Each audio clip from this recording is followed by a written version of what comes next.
Hello and welcome to the GSMC Book Review Podcast, brought to you by the GSMC Entertainment Network. I am your host, Sarah. I am, as always, delighted to be with you to bring you another author interview.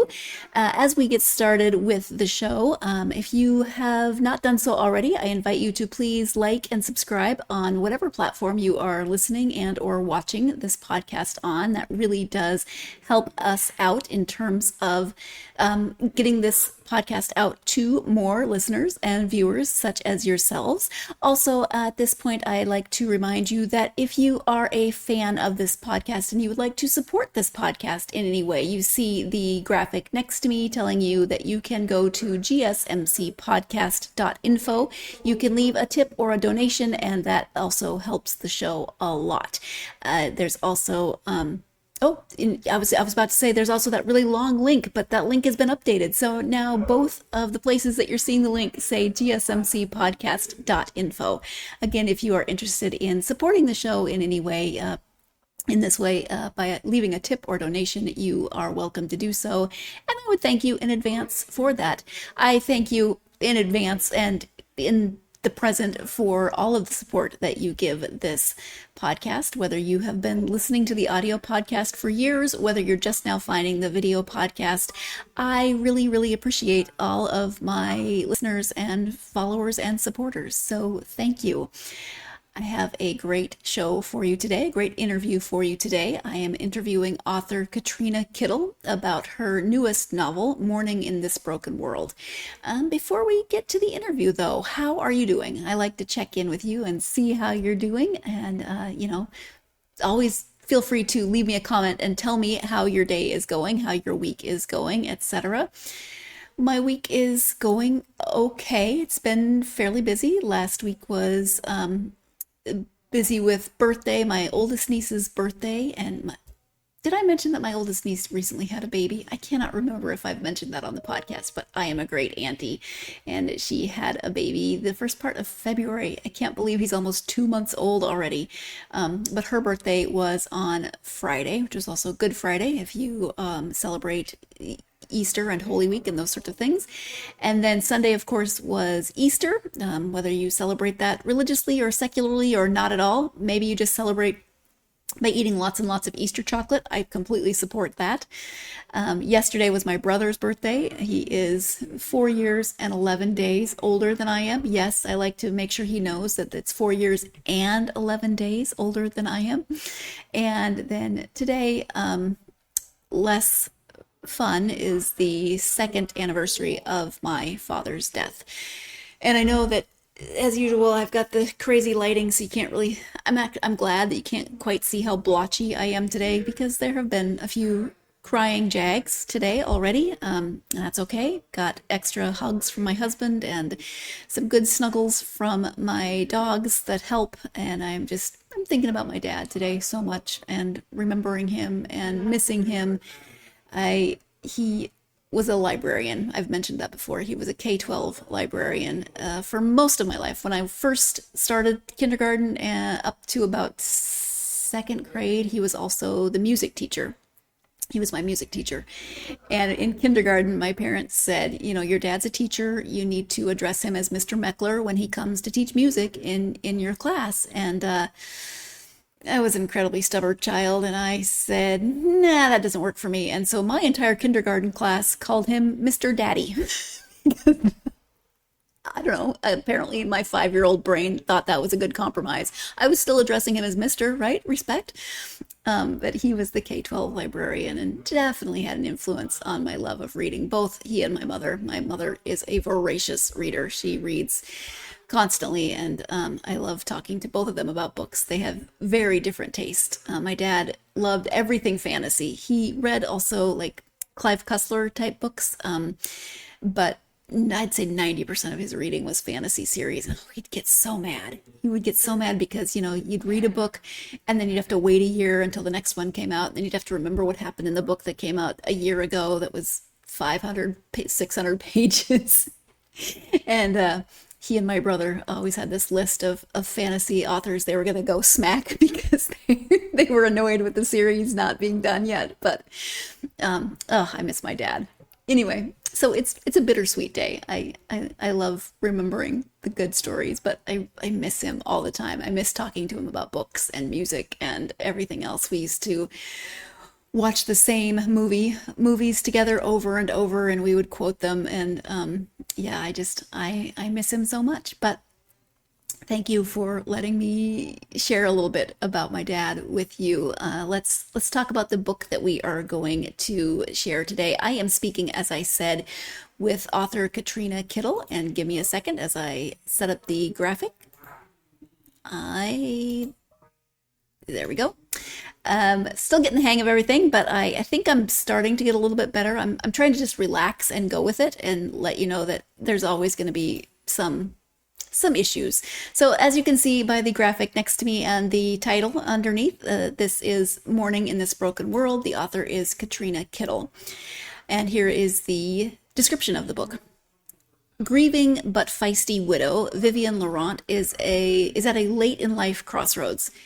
The man she loved is gone. Their only daughter is estranged and missing, and the assisted living facility where her husband died is going into quarantine. Living in lockdown with only heartache and memories is something Vivian can't bear. Then comes a saving grace. Luna, a compassionate nursing assistant and newly separated mother, is facing eviction. Vivian has a plan that could turn their lives around, return to her old home and invite Luna and her 2 children to move in with her. With the exuberant 11-year-old Wren in her hot pink motorized wheelchair and Wren's troubled older brother, Cooper, the new housemates make for an unlikely pandemic pack, weathering the coming storm together. Now, it's time to heal old wounds, make peace with the past, find hope and joy, and discover that the strongest bonds can get anyone through the worst of times. And so, yeah, as I said, that is the description of Mourning in This Broken World. The author, again, as you can see on the screen next to me, is Katrina Kittle. And I loved this book so much. I sped through it. It is written so beautifully. It was that there were some hard things for me to read. That, you know, it takes place, I did a TikTok about it, and it starts in March of 2020. And if you remember what we were doing in March of 2020, it was a lot of confusion and a lot of toilet paper hoarding and various different things. You know, a lot of, this will be over in 2 weeks, and just, we're still figuring it out, right? So that brought up a lot of different memories. There's some there's a lot of different layers. All the characters are wonderfully complex characters, and they have different things going on in their lives. And there were a few things that were a bit triggering for me as a reader, and that's okay. But the main point is that I loved this book so much, and I really enjoyed speaking to Katrina about it. I loved the characters. I loved the way she developed the characters. Even the secondary characters brought a lot to the story and were so beautifully drawn out. But again, let's go ahead and turn to the interview so that you can listen to Katrina talk about the book and not me. Once again, I've said it a million times, but I'm going to keep saying it a million times more. The book is Mourning in This Broken World. The author is Katrina Kittle. Hi, Katrina. Welcome to the podcast.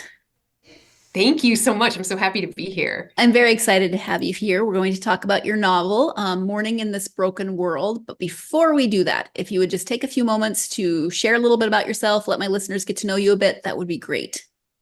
Absolutely. Yes. So I am a novelist. I have 6 novels in the world. This is my 6th, so I'm very, very proud of that. And I teach a lot of creative writing.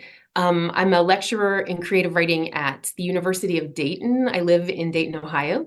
And I have also been teaching for almost 20 years for a group called Wordsworth Writing Connections. That's just creative writing classes for adults, all different kinds. And I'm not their only teacher, but I'm kind of their primary teacher. And so that's always fun. And during the pandemic, we finally went online.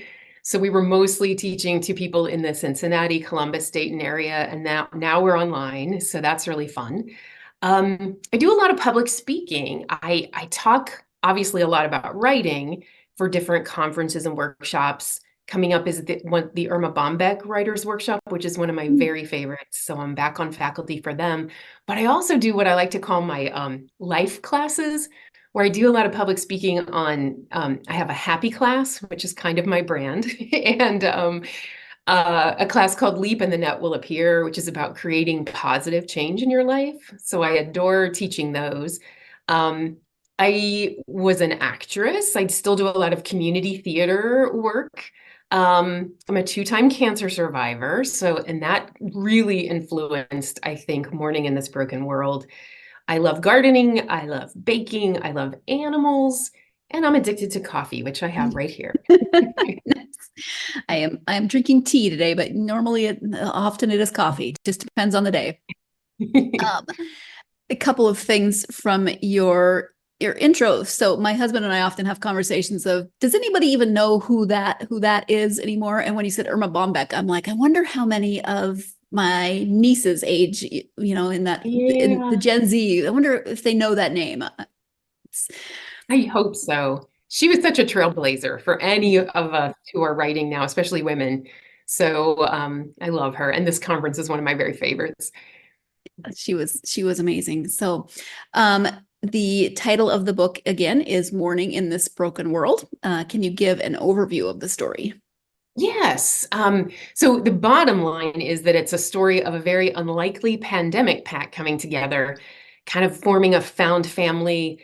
And through their coming together, they're all able to kind of let go of this armor they all had, these walls they'd sort of built around themselves. Some of them knew it, some of them didn't, and kind of emerge as their more authentic selves by the end of the story.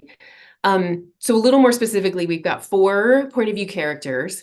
And we start with Vivian, who's a recent widow. She's still living in the retirement community where her husband passed away. He had dementia for a long time.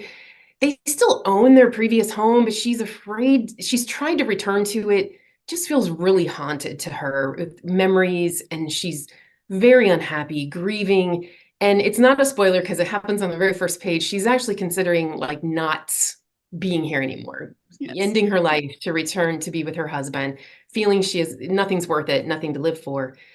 And her very favorite nursing assistant who cared for her husband arrives. Her name is Luna. So she's another one of the point of view characters. And through a series of events, Vivian learns that Luna is newly separated and about to be evicted. And so she's kind of forms this plan of like, I can help her, and you guys can return to my house and maybe like live with me. And she knows that Luna has a daughter named Ren, who she adores, who's 11 years old. She's in a hot pink motorized wheelchair. She has cerebral palsy, but she didn't know that Luna also has a 15-year-old son, Cooper, who's always very angry and in a lot of trouble.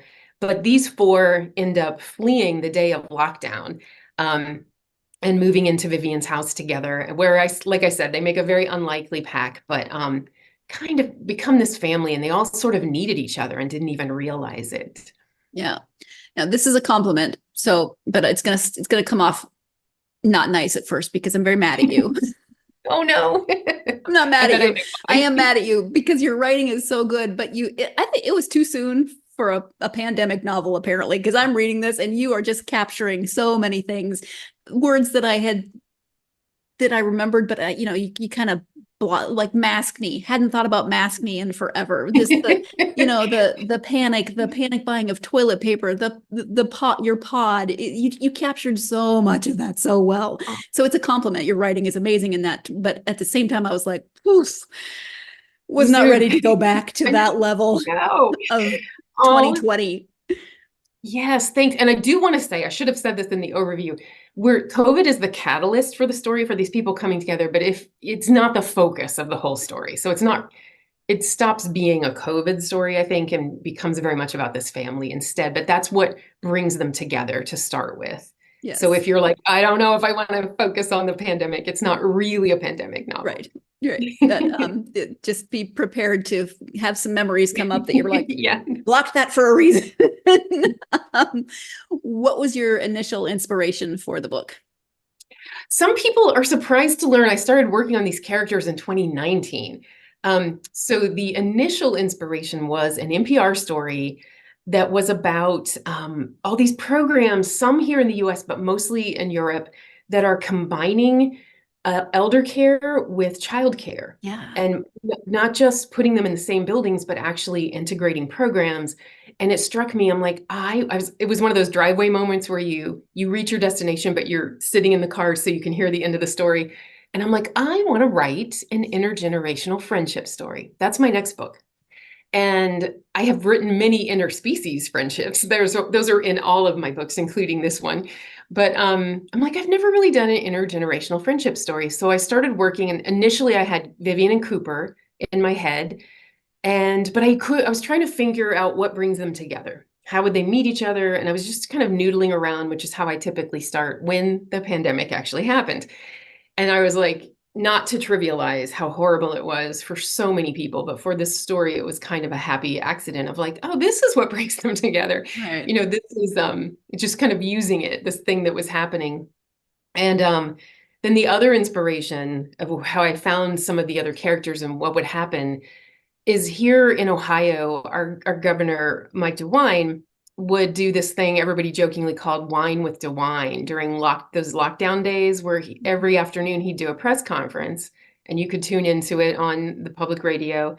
And he'd give us the updates, whatever. And so I'd usually, my school had gone online, so I was home gardening, and I'd have my phone playing the radio in pocket of my overalls, and I would listen to Wine with DeWine. And he would end almost every one of those in the early days saying, "We're in this together. We're all in the same boat." And very quickly, there were memes circulating on social media saying, we are not all in the same boat. We are in the same storm, but some of us have canoes and some of us have yachts and some of us are drowning. And that was the next big inspiration where I'm like, okay, here's my pandemic experience, which is pretty easy. My job was not in jeopardy. For a writer to be told to stay home is kind of a blessing, right? You're like, but I know, like, I was deeply worried about my father, who was in a retirement community. Thank God he's a reader, loves to read, so he had things to do, but we couldn't see him. Mm-hmm. Um, I would call him every day. So I'm like, there's a boat. This horror, and we had lost my mom in January of 2020. So he was newly widowed and newly single, Yeah. I guess. Yeah. Still grieving, and that combination of grieving and isolation really helped me shape Vivian. But then I started thinking about what are the other boats people are in. A really dear friend of mine named Dara has cerebral palsy. And I knew from talking with her that her pandemic experience was horrible because she has to fight so hard for her world not to be so small anyway, being a person in a wheelchair. But she typically has occupational therapy, physical therapy, a couple times a week. And all of those were canceled. You couldn't be in person. So her therapists were trying to work with her through video on their phones, and her family members were trying to be her therapists. And I was like, okay, so there's another boat. And then just the idea of what school children were going through. Like some Mhm. students like Rin, that was their social network and they hated missing it. But there were lots of students who thrived Yeah. not being a part of the bullying and the harassment, the clickiness that so many people encounter. And so that's where Cooper's experience came in, where he was thrilled to be away from those people. Yeah. So I was just trying to like collect, and Luna, of course, with all these essential workers who don't get paid nearly enough. She's a nursing assistant. They were considered essential. And yet in those early days before we knew what we were really dealing with, they were risking their lives, and they're so undervalued as far as pay goes. Mm-hmm. So I was just trying to find all the boats I could to fill out my cast. That was another inspiration. Yeah. Um, and there's the poem at the beginning, and it's something with cicadas, and I can't think of the title. I should have written it down. I apologize, but I remember reading that on Facebook when I Cool. started the book, and I'm like, when you have that moment of, have I read this? Is this like you Yeah. have to go into your memory. So did you find that in the process of writing, or was it part of your inspiration? Yes. Yes. And so that's called, this is how a pandemic ends, not with a bang, but with cicadas. Thank you. So depending on where you are in the world, the 17 years cicadas, they're called the broodux. Um, they were emerging here in Ohio and several other places in that June of 21. Because of course And they were. I mean, right, of course. Right. What's next? We have the plague, we have the locusts, frogs are going to start falling from the sky. But so I'm friends with Kathleen McCleary, who wrote that poem. She's a beautiful novelist. And you know how people had their pandemic projects? like some people would do their sourdough starters and some people learned to knit. She started writing poetry and she would post it on Facebook. And she was just playing around with poems. And when I saw that, it like I was about 3/4 of the way through the draft, and it was reading the poem made me go, okay, that's where we're heading. That's what do you care if can I read the poem? Is that okay? Yeah, sure. Okay. Let me put on my reading glasses because I love this poem so much. But this unlocked the end of the book for me. So it's very short. It's so it goes, we went underground this year like the cicadas, burrowed deep, huddled against roots, sucking what little sustenance we could from whatever we found. The cicadas sing outside my window now, and I swear the other sound I hear is the crackling of millions of exoskeletons, the shells we grew to harden ourselves against our longing to be touched. And it's those last two lines that got me, right? Yes. Because all 4 of my point of view characters already had these shells, just like the cicadas did. And some of them were very conscious about building those shells, that armor, and some of them didn't realize they were doing it.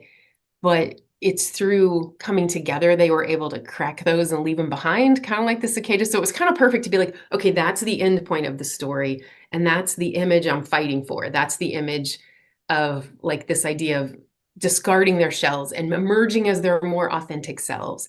So, and like the cicadas, they get a little loud, get a little dramatic. And but they're able to like be who they're supposed to be. Yeah. So first, keep in mind the people who were just behind me in that last clip, because they're going to appear shortly into the next segment. But I really like that poem that Katrina read, and I love how it influenced the end of the book. But I was actually amazed because I read that poem on Facebook.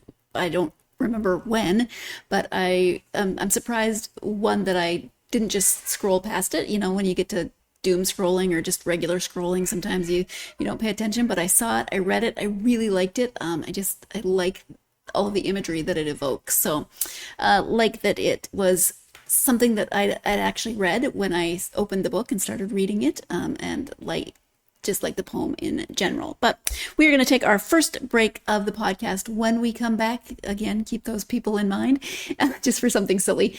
And then we're going to be talking about those 4 main characters, Vivian, Ren, Cooper, and Luna, and what about each of them you as readers might resonate with. So stay tuned. You are watching and or listening to the GSMC Book Review Podcast, and I will be right back. Mm-hmm. Mm-hmm. Mm-hmm. Let's go. I wake up to a little bit of drool on my pillow, feel like it's gonna be a bad day. Yeah, I'm tired of shit, and the coffee ain't hit yet, damn, ain't that great. I don't wanna go to work, cause my boss is a jerk, and I'm not even that paid. I need a change in my life, cause I don't feel alive, and there's nothing that makes me happy. Hold my beer for a minute, I'm about to quit my job, cash in for a ticket. I'm going on a trip and I don't plan to visit. I'm gonna stay there till I feel like I'm winning, and this is just the beginning. I need a big change, help me feel like living. I need a big swing, home runs I'm hitting, and I'll never look back, moving on till I get it all. And we all got dreams, we all want things, but what you gonna do for it? How you gonna move for it? What you gonna be? And do you believe you can do anything? Hell from there. Welcome back to the GSMC Book Review Podcast and my interview with author Katrina Kittle. Before the break, we were talking about the poem, the poem that I once again blanked out on the name of, something about cicadas. This is how a pandemic ends. Yes, with cicadas. But that's terrible. I just butchered that. Bear with me. I got flustered. Anyway, we were talking about that poem, and now welcome back, and let's go ahead and return to the interview with Katrina Kittle. So let's talk a little bit more about each of them. There's 4 points of view, and each from third person. So I think it would maybe get a little confusing if you tried it any other way. With each chapter starting with their names, you know who we've got. We've got somebody taking a picture of our window behind me.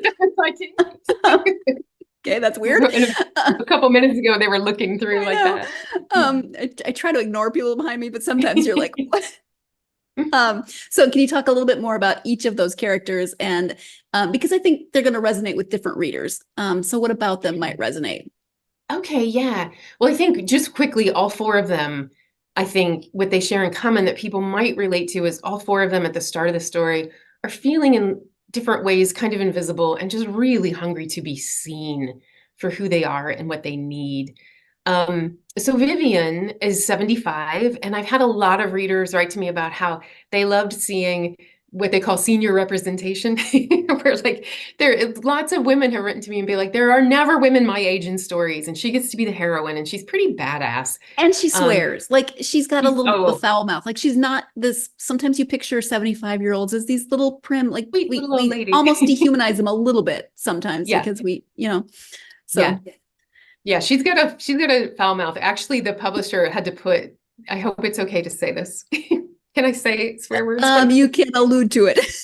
Okay, they put a bleepometer on me and said I needed to cut back on some of the worst Okay. swear words. And it was funny because when I started doing the search, um, they were mostly Vivian's, not Cooper's. You would think that would all be coming from Cooper, but it was mostly Vivian. Vivian. So yeah, she's very she's just very forthright. She will get things done. Nothing embarrasses her.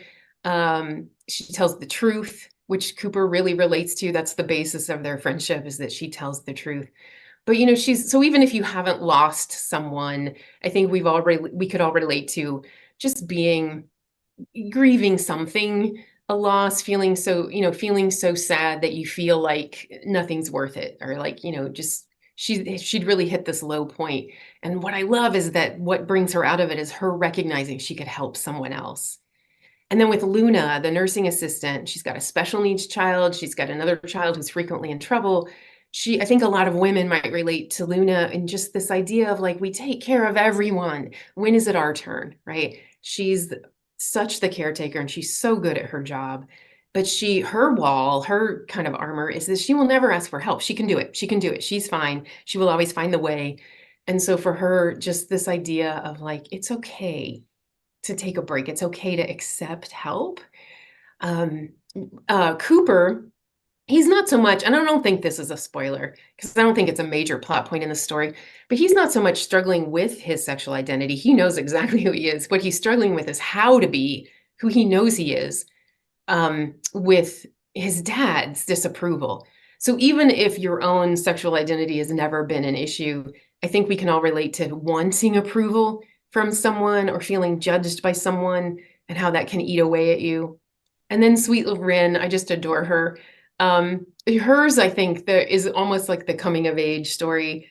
But I love, you had a recent guest who said, we're all coming of age all the time. It just depends on what age we are. And I loved that. That really spoke to me. But with Ren, she's just kind of moving from this very childish, wishful thinking to kind of seeing some things for what they really are. She kind of had these, I don't know, these kind of rosy view of her family life and her father in particular and how things worked in the world. And she kind of goes through a just kind of recognition of reality that I think a lot of us will relate to, and how bittersweet that can be, where you feel like you're growing up, but it's also like, oh, this isn't as good as I thought. With Ren, you can see it coming because she has a little bit of well, if it was a fantasy book or something, it'd be magical realism. She really wants magic and she wants to wish things into being. And so as you're reading her, you're like, oh, sweet thing. You're just, she's gonna get stomped down in some way when she starts realizing that the world doesn't fully work like that. Yeah. So when it comes to characters, you had Vivian and Cooper in mind when you started, but then how do you do your character development? Do you like to have a really good character sketch before you start writing, or let them develop as you write? It's a little bit of both. I do a lot of just playing with the characters first before I officially start the document called the novel on the computer. And I'll do a lot of that early character work by hand in just notebooks. Somehow it feels more free, like playing around, like you're just noodling. It's nothing official, and it just makes you so free. And so I have to figure out what they want and what are some things that'll be in their way before I feel comfortable saying, okay, I've got them. So once I know, like, okay, here's what they want. I I can start that document, but then it's really important to stay open to what they tell you along the way. And I remember before I started writing, I've always been a reader, always, always. And so I'd hear authors say stuff like that, like to see what they want to do or see what the characters come up with as I'm writing. And I'm like, you're the one writing it. It always sounded so crazy. And now obviously I get it now, because in the process of especially a first draft, they do sort of take on a life of their own, where of course you're the one controlling it, but just as in the act of writing, these amazing discoveries happen. And they never happen when I'm out doing other things. It has to be in the act of writing where you're suddenly like, oh, this is what he wants. This is what he's going to do now. And he loves to bake and he loves to do this. And, and all these things just come to you.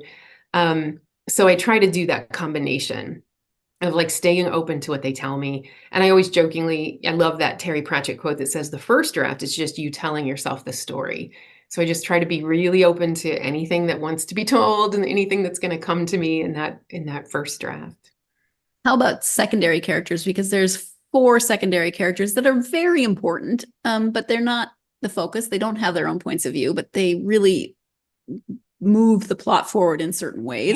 Yeah. Do you spend as much time with character development on secondary characters or not as much?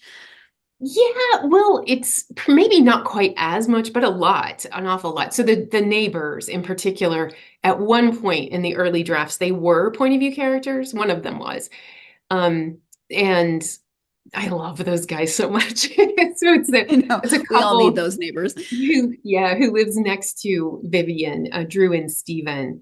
And they have been looking out for her house while she was with Jack in when he had to go to memory care. And so when she moves back, they're there, they're kind of they look out for her. They adore her. So they were point of view characters at one point. And then I'm like, oh, it's too many. I want to focus on just who's in this house. Right. But I will play around with them. Anne Marie, Vivian's estranged daughter. Okay, so my cat is now on the desk. Oh yeah, so I see a tail. There we go. If I see him on guard, she sometimes will rub that's what she's doing right now, rubbing her chin on the corner of the laptop. And one time during a podcast, she closed the laptop and shut me off. So I'm on guard. I'm like, well, I will just say my dogs are here, and they, I can't believe they have not barked at anyone walking by. That's usually their MO. Cool. But so we'll see what she does. I think she's just checking things out. So Anne Marie, Vivian's estranged daughter, who deals with addiction. I did a lot of work on her and did a lot of writing of her. And I knew she wasn't going to be a point of view character, but I just felt really strongly I wanted to get her story right. And same with Cal, Ren and Cooper's dad. So you're right. There are 4 point of view and 4 supporting who are like the central characters. I hadn't even thought of like 4 and 4. It's nice symmetry. Yes. So just claim it. Just pretend that was your plan all along. Now on. And I'll always think of you, Sarah, and be like, oh, thanks. Now, you've mentioned several things that are of interest to you that are in the book, baking, gardening, certain things like that. But were there other things that you brought in that you needed to research and do a little more work on? Yes. So one of the most important to me was the cerebral palsy. And I knew I had my friend Dara to be a huge resource. Sorry, the cattail is still here. Come here. Show us your cute little kitty face. Here she is. This is Anne. She's afraid of everything. She's the stereotypical scaredy cat. So will you go and mind your own business, please? My boy dog thinks he's a German Shepherd, but he's scared of snacks. Oh, like, he's literally scared of peanuts and beef jerky. That's hilarious. And I totally relate, because the other day she was afraid of a sock on the floor. She would not approach it. She was all puffed up, circling around. And I'm like, it's a sock. So I get it. Peanuts, socks. The world is a very dangerous place. Yes. Okay, cerebral palsy. Sorry for the interruption. So Dara was hugely helpful with that. And I knew I needed to get that right. And she helped me she would read passages and talk with me, I met with her several times, kind of shadowed her through things. And she was very good at pointing out, okay, she wouldn't be able to do that on her own. And other things where she's like, oh, she could totally do that on their own. So just making sure I had the timeline of what may have caused it, what her early life would be like, what was the progression, what were her how did it manifest in her? Because it's not the same in everyone. So that was a big eye opener. And my dad has a muscle disease. It's a very strange, it's rare. It's called Sandhoff's disease. Not a lot of people know about it. So it's always been on my radar to, I wanted to represent people with disabilities. And he has the line, my dad had the line that I gave to Ren at one point where she's thinking like, being in a wheelchair, my dad's in a motorized scooter, like you sometimes feel completely invisible. People just look over you, but you also feel so incredibly in the way. You are an inconvenience to everybody, so it's that conflicting thing of like, no one sees you and everybody sees you in the wrong way.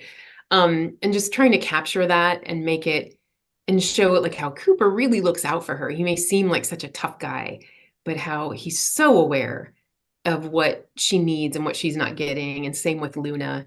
And just trying to bring that awareness. And then also some of the research with the addiction, and also then with just researching like the CDC timeline of, okay, what week was it when they declared it a pandemic? And when did that eviction moratorium go into place and things like that? Oh, yeah. See, I forgot about that. I know. I was like, is this right? Or like pushing nursing students through their schooling lots faster. Like, when did that start? When was that, was that state by state? Things like that. Yeah. Wow. So what do you hope that readers might take away from the book? I think the biggest thing I hope is that we're always better off when we lift each other and support each other. That it really is about community and packs or pods or whatever you want to call them. That and the thing from the title comes from a Mary Oliver poem.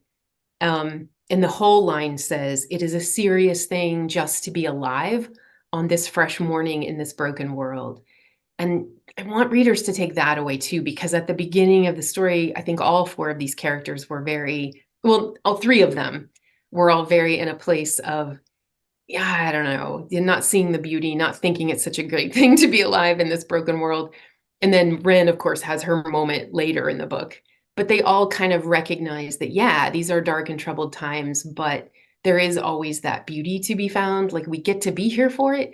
And I think for me, a lot of that comes from coming through cancer. I think that changed me. And it may sound really Pollyanna-ish, but I'm always like thinking, like on the worst days, a day that, I realize I have to replace my car way before I thought I did, or you have like $1,000 emergency vet bill or something where I'm like, well, I get to be here for this. I get to be here, right? So these are dark and troubled times, and yet there's beauty to be found. And most of that beauty is in community and coming together. Yeah. Very nice.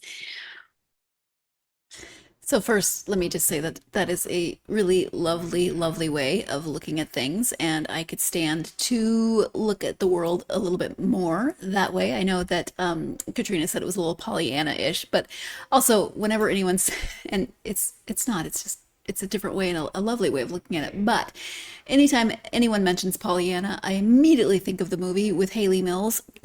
It's an older movie. It's from before my time, but I watched it growing up. And the little kid and the way he says Pollyanna, again, I mentioned watching movies with my dad, and the kid, that was something that we would laugh about because he would say it, Pollyanna, come out and play. So anytime anybody says the word Pollyanna, in my brain I hear Pollyanna. Yeah, I'm going to go to break so that you don't have to listen to me talk about Pollyanna anymore. When we come back, we are going to be talking about what draws Katrina to writing within the genre in which she writes. So stay tuned. You are watching and listening to the GSMC Book Review Podcast, and I will be right back.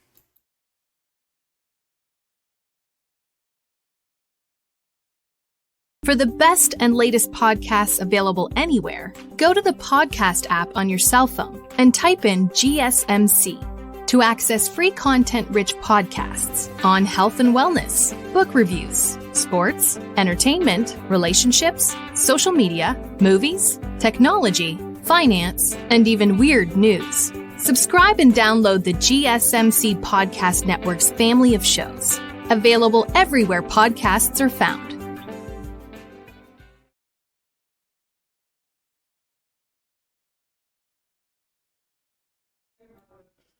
Welcome back to the GSMC Book Review podcast and my interview with author Katrina Kittle. Before the break, Katrina was talking about what she hopes readers might take away from the book. She shared some of her views on how she sees the world, even when the world is dark and hard and uncomfortable and all of those things that we don't like sitting in. And it was lovely. So thank you again to Katrina for that. Let's go ahead now and return to the interview. Again, the book is called Mourning in This Broken World.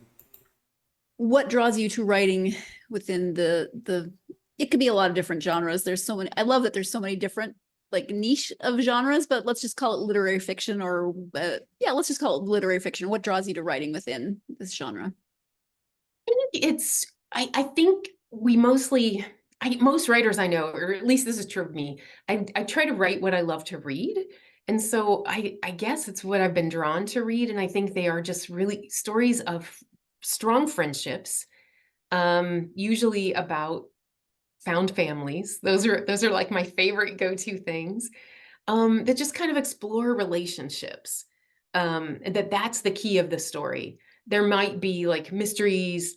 There's tiny bit of mystery about Anne Marie, but it's not ever going to be the driving force of the kind of books. I mean, I do love mysteries. I do love thrillers. I read all across the board, but I think the things that I love to read the most are that just really delve into relationships, how we connect to each other, how we fail to connect to each other.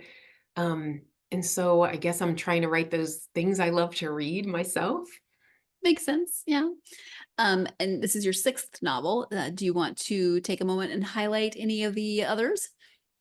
Sure. I think one of the things they all share in common, this idea of found family, like I mentioned before, interspecies friendships. There are animal characters in every single one of my novels that for some reason I just think aliens. I don't know why. I keep going. Oh, sorry. No, I mean, I think that just says what I read sometimes. So there are animal characters in non-human animals who become just as important as the human cast in all of my stories. And I think all of the stories take you to some dark places. They always kind of center around contemporary issues that were hard. Like this one has COVID. I've got one that Kindness of Strangers centers around a case of child abuse. The Blessings of the Animals really looks at divorce and marriage and same-sex marriage. but there's always redemption and hope at the end of all of the stories. So I may take you to some dark places, but there's always a reason for it. I just don't take you to dark places and leave you there. Yeah. It's always my goal. And we did not talk about the animal friend in this book. So do you want to say anything about Ox? Sure. Ox, I love him. So there's a big black and white cat who lived in the retirement community where Vivian and Jack belonged to another resident there.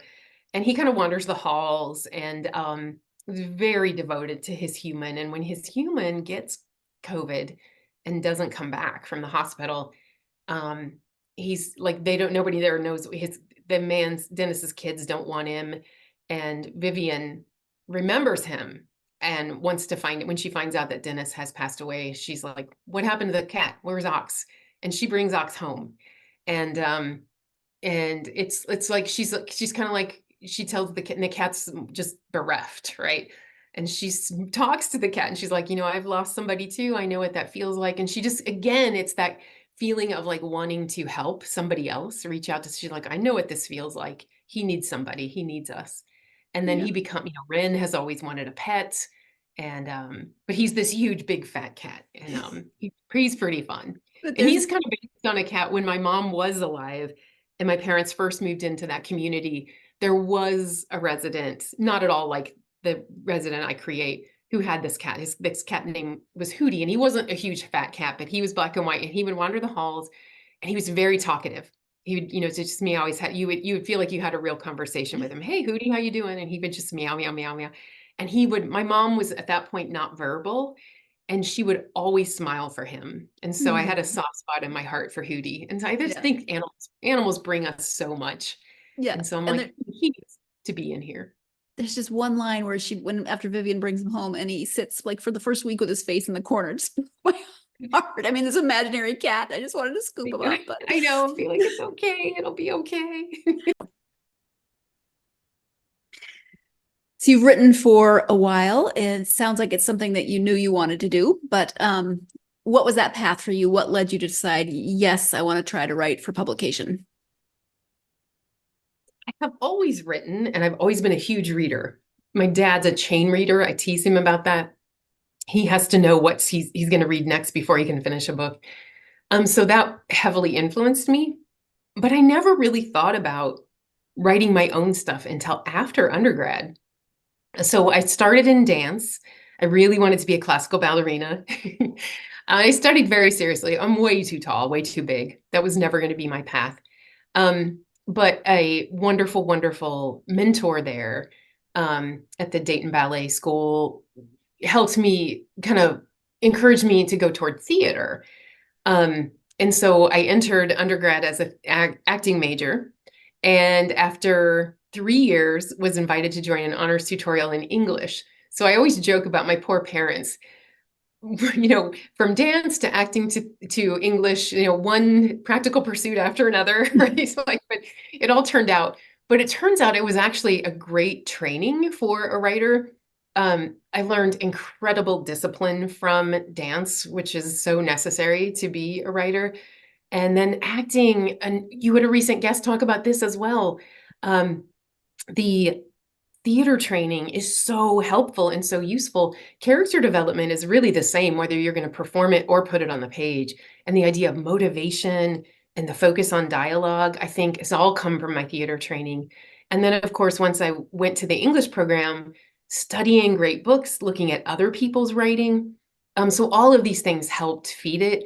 But it wasn't until I had graduated, I was teaching English and theater in high school, and a story came to me. And like all three of those it was always about storytelling, the dance and the theater. A story came to me that I really wanted to tell, to put a human face on AIDS. I had lost a lot of friends to AIDS, particularly coming from a dance and theater background in the early 90s.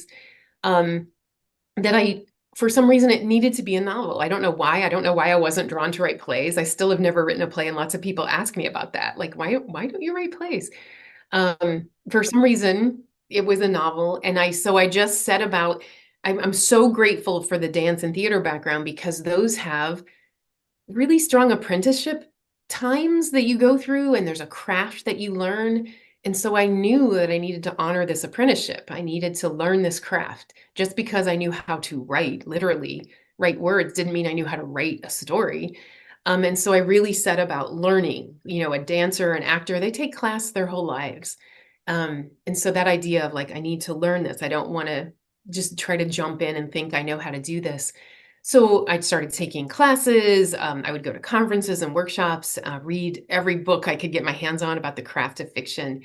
And the most important thing I did was just start to write a draft.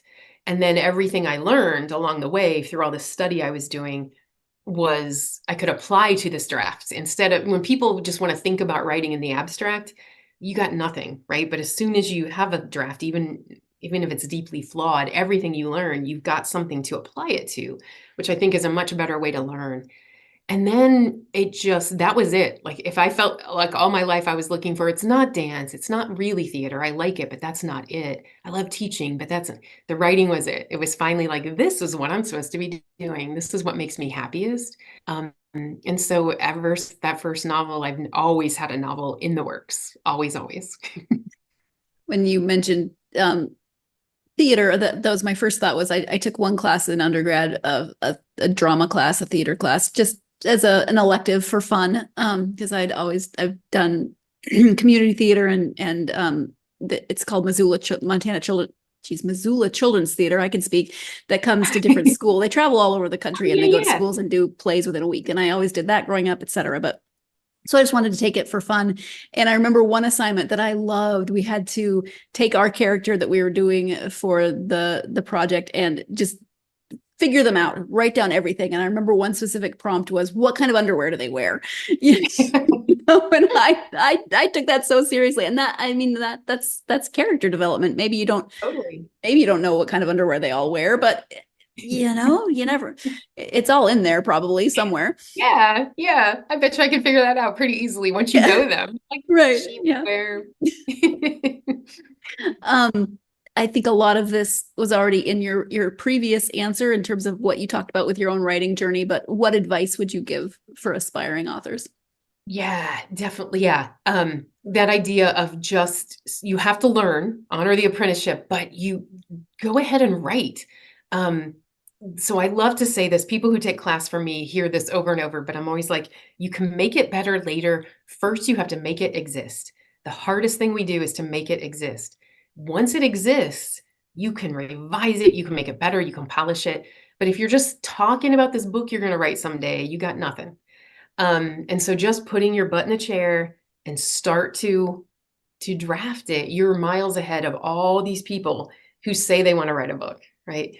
And then just, I think the other thing I would tell people is you've got to really want it and you have to persevere. I've got my little coffee cup, nevertheless, she persisted. And I always joke that this is the story of a writing life right here. Because once you get into the point where you're going to pursue publication, that's where the persistence really comes in. And you can't, if this is what you want to do, nobody's going to stop you. You can't let a couple of rejections make you think, well, I guess I shouldn't be doing this. You got to know why you want to write, and you will continue to do that. Keep that writing practice, right? Develop a practice that will serve you through the droughts, right? Because there will always be droughts where you're not getting published or the work is too hard, the story's not working. So if you develop that writing practice and you always hang on to why are you doing this, and you keep that answer clear in your head, then those droughts are much, much easier to get through. Thank you. I always appreciate the advice that authors give when they're on the podcast, but for some reason, and she's not the first to say it, but for some reason this time when Katrina said, you have to actually write the book that's in your head because it's not going to write itself. That's a massive paraphrase. I apologize for butchering the quote, but my little brain went, oh yeah, it's not going to write itself. All those story ideas I have in my head are not just going to write themselves, which kind of sucks. I mean, because I do not, in fact, live in a fantasy book where there's magic and the novel might actually write itself, which also kind of sucks. Does it suck to not live in a fantasy book? Depends on the fantasy novel, right? How many creepy monsters am I fighting, and how long am I living off a loaf of bread and a chunk of cheese? And where do they go to the bathroom? All good questions. It is time for our final break of this episode. When we come back, Katrina will be talking about all the things that she likes to read in her spare time. So stay tuned. You're listening to the GSMC Book Review Podcast, and I will be right back.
Welcome back to the GSMC Book Review Podcast. Before the break, Katrina was inadvertently calling me out on not writing anything that's in my head, despite having numerous ideas.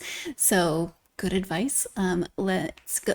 You know what? I actually have forgotten this for 2 segments now. So let me do this, what I should have done in segment 2. Give me just 1 second. I'm going to remind you that if you are a fan of this podcast and would like to in any way help support it, you can do so by going to gsmcpodcast.info, and you can leave a tip or a donation, and everything you do helps support the show, whether that's liking, subscribing, commenting, following on social media. But if this is a step that you would like to take, you can do so at gsmcpodcast.info. And thank you very much in advance for anything you might do. So now the conclusion of my interview with author Katrina Kittle. You're a reader, and you've mentioned that you do love literary fiction, but when you're reading just for you, not for research or anything else, who are your go-to authors and your other genres if you read other genres? Yeah. Well, my go-to author is always Barbara Kingsolver. I just love her work. And so I bought Demon Copperhead probably, I mean, I know I bought it when it came out. I had it pre-ordered, but I only recently started to read it. This is how much I love her. I loved the idea that I have a new Barbara Kingsolver to read, and I didn't want to be back in that mode of not having one. So it's so weird. I know people, you get it, but a lot of people who aren't like avid readers maybe don't get it. But it's like, it was just this lovely thing to know I had to look forward to. And then I couldn't stand it and I had to start reading. So I'm almost done with it. I may actually finish it today. And it is just so beautiful and I love it. But as I head toward the end, I'm like slowly eking it out. But I do read across all kinds of different genres. But like this past year, it was a discovery for me. He's been writing forever, but I read my first S.A. Cosby book, Only the Sinners Bleed, or All the Sinners Bleed, sorry, All the Sinners Bleed. And it just blew me away. And so now I want to read everything he's written. He was another discovery, Sean Cosby on NPR, where he was on an NPR interview. And the minute I got parked, I ordered the book because his interview was just so riveting and interesting. So I listen to a lot of podcasts and get my ideas from a lot of podcasts. So I love it. You guys are just adding to my to be read piles all the time. And I actually made a list just because this is the kind of question where like when people ask me this, I always blank out and it sounds like I never read. And then so I'm like, I made myself notes because I'm all over the place. I love Carl Hiaasen. And I was belated to this, but recently read Squeeze Me, which just delighted me. So I just love funnier stuff. Sometimes it's really fun to just, escape with that. I'm a big lover of Jodi Picoult, and her book with Jennifer Finney Boylan, Mad Honey, also blew me away recently. And I love, for instance, with that book, if you know anything about Mad Honey, it's got some twists in it that are sort of like Sixth Sense-y, where like you don't want that spoiled for anyone. And so even though I was kind of late to that party, I didn't know. I came into it knowing nothing about it, which I think is the impressive. best. Yeah, I didn't know. I kind of had my ideas because of who she co-wrote it with, but I forgot about it as I started writing. Black Cake was another book. And I love Rachel Moulton. She was a friend of mine. She now lives in New Mexico. Her book, The Insatiable Volt Sisters, came out this year. She's known for writing feminist horror. And when I heard that title, I'm like, what does that mean? So she has a previous book called Tinfoil Butterfly. But this newer one that came out this year, The Insatiable Volt Sisters, was just fabulous. So I love horror, thrillers, mystery. I'll read anything. I just read. I love how we have so many different genres and subgenres and niche genres and I know publishers probably hate it because they want everything to fit into a nice little box, but nothing does. So the fact that we can now really drill down into what a genre actually is, I think is fun. Yeah. Internet presence, so people can learn more about your books and you. So website and any social media that you're active on. Yeah. So my website is just katrinakittle.com. So that's pretty simple. And I do have a monthly newsletter there that you can sign up for on any page of that website.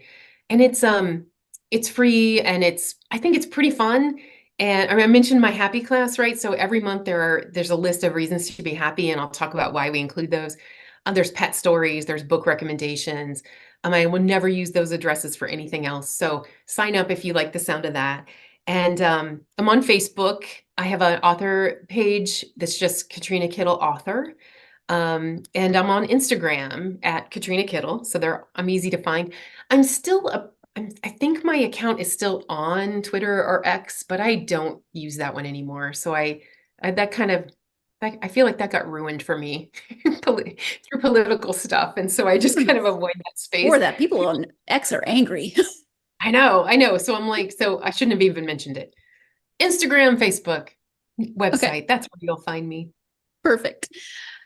Katrina, is there anything that we have not covered that you wanted to make sure you highlighted or you want to bring up at this point?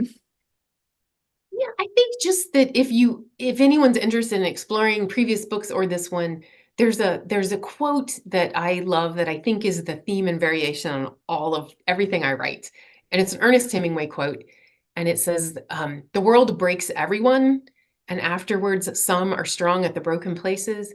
And I feel like that's what I write about. Not the first part, the world breaks everyone, because we all know that happens, right? Sooner or later, it's our turn to get kicked in the teeth by something. But some are strong at the broken places.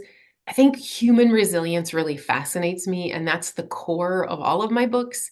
And if there is one word that kind of is what I'm writing toward for any of them, this book or any of the previous ones, I think it is that idea of resilience. So if you're looking for, some brightness in these dark times, that's my goal in every book. I think that quote also really explains your affinity for Barbara Kingsolver. Oh, yes. He does that a lot as well. Yeah. I don't write about people getting broken. I write about people putting themselves back together. Yeah. Yeah, absolutely. Well, thank you so much for taking the time. It's early morning for you, so you've got your coffee. I appreciate you taking the time to talk to me about the book and writing. Thank you so much. And thank you for everything you do. Thank you so much once again to Katrina for joining me to talk about mourning in this broken world and writing and so many other things that we talked about. I really appreciate it. As I said at the beginning, I loved this book. I really, really enjoyed reading it.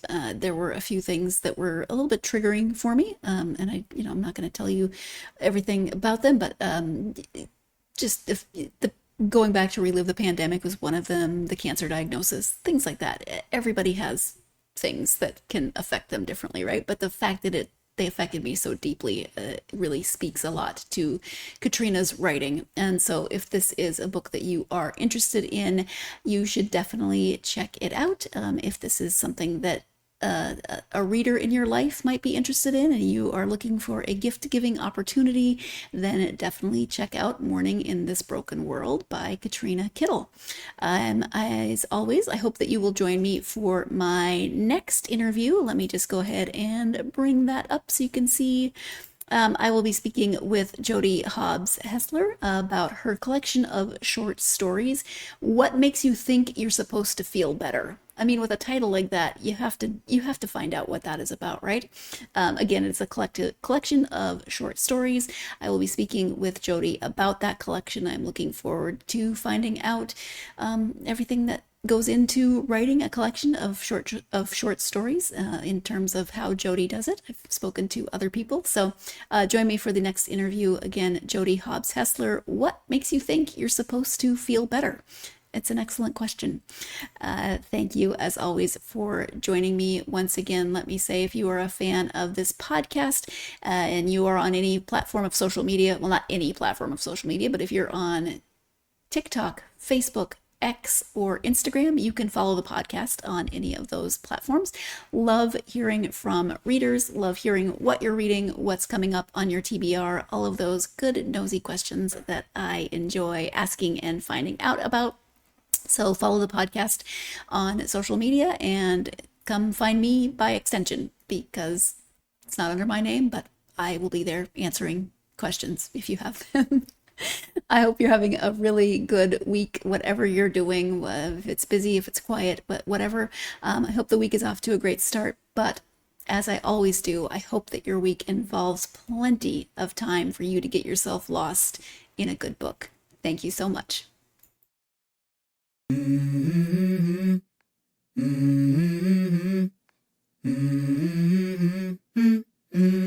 go. I wake up to a little bit of drool on my pillow, feel like it's gonna be a bad day. Yeah, I'm tired of shit, and the coffee ain't hit yet, damn, ain't that great. I don't wanna go to